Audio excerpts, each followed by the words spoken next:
Hello everyone, it's your favorite night owl here. Today's topic, Generation Society's era of bronze, gold, silver, and iron. However, before we get started on today's topic, this is a shortened version of a longer format recording, and there's an even shorter format of this one. Fantastic. Like, share, and subscribe. Alrighty then, let's get on with it, shall we? Now, full disclosure, the topics discussed represent generalities, as there are always exceptions. However, the exception is not the rule, although the exception remains, regardless of the rule. Also, my apologies in advance for any background noise of a sudden nature, as I'm not the only individual or quote-unquote thing that dwells here. Now, starting with, as of the making of this recording, the most relevant to the current youthful generations, that being iron, followed by silver, then gold, and ending in bronze. Behind iron being the most relevant is in that millennials and Gen Z are inherently generations of iron, living in an era of silver that is slowly giving way to an era of iron. Millennials and Gen Z are faced with the unfortunate position of being left with an inheritance of social ruin left in the wake of two distinct generations of silver. Regarding the very latest generation, I believe referred to as Generation Alpha, they are currently, as of the making of this recording, too young to say with any certainty what the generalities of their generational traits will be. With the reasoning of millennials and Gen Z being generations of iron, what are the generalities of the era, generation, and societies of iron? What are, if you will, generalities of iron? Iron represents the core driving force and source of strength in maintaining that drive. As such, not all generations are completely of one or another. Further, a generation may be in one, but dwell within the era of another. Societies themselves may be of one without the generations living within its structural norms, not sharing in its nature. This inevitability leading to social friction between those that seek to perpetuate the societal traits and those that fail to fully comply with them.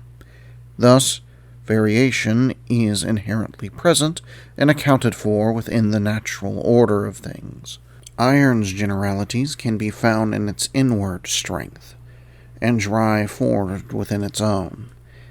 However, as with gold, silver, and bronze, this can manifest both productive and in destructive forms. A generation or society of iron drawing its primary strength from within can become too rigid and thus brittle quite readily. Their drive to move forward within their own can manifest simply as a desire for not just social acceptance, but a desire for social acknowledgement of one's abilities.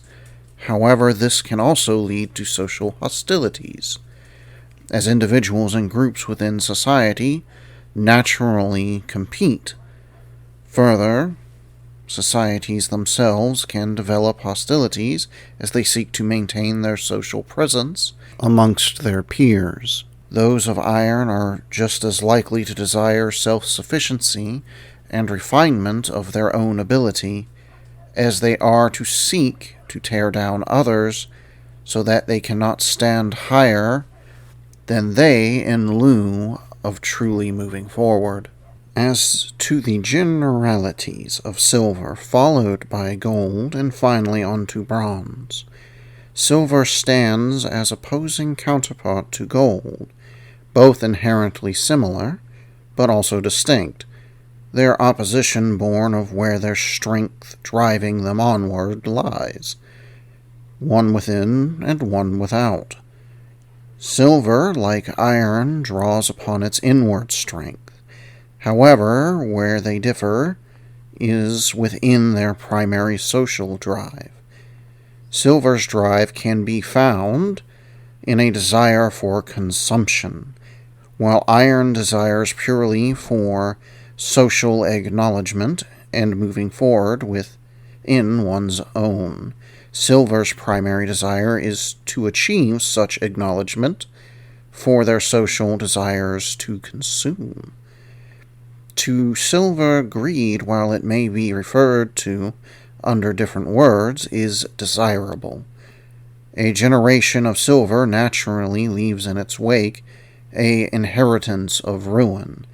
Thus, silver can naturally be seen as inherently socially destructive, and as a facilitator of societal decay.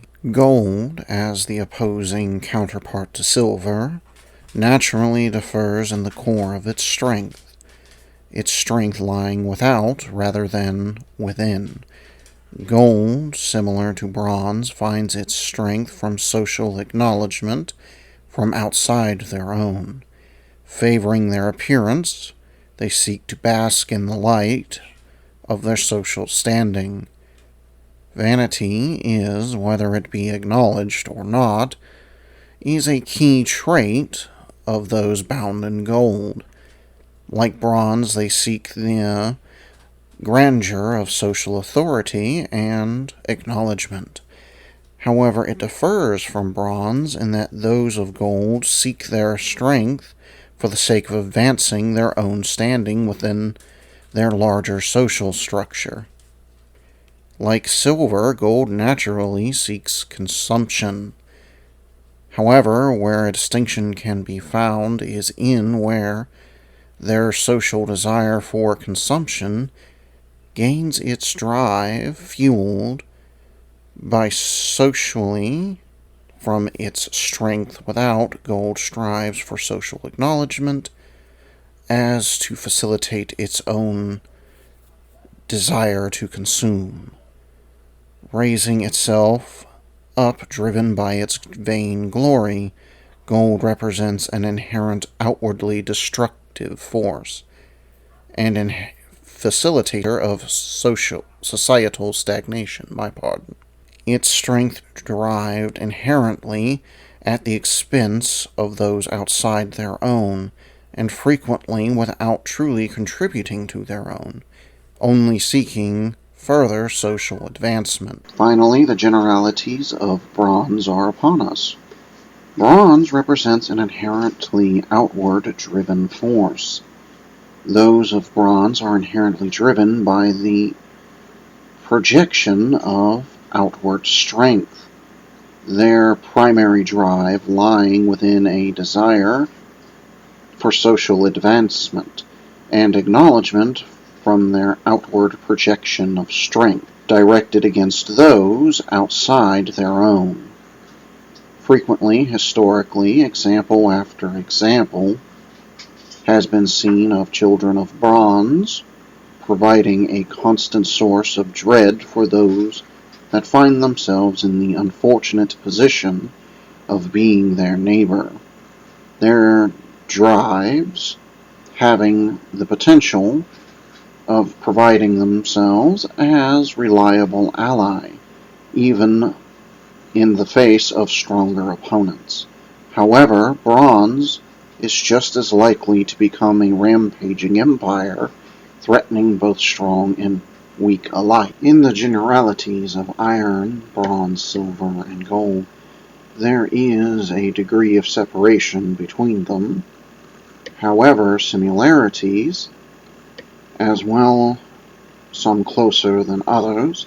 Silver is closest to iron, and frequently leads to its establishment within the larger social environment through the destruction left in its wake.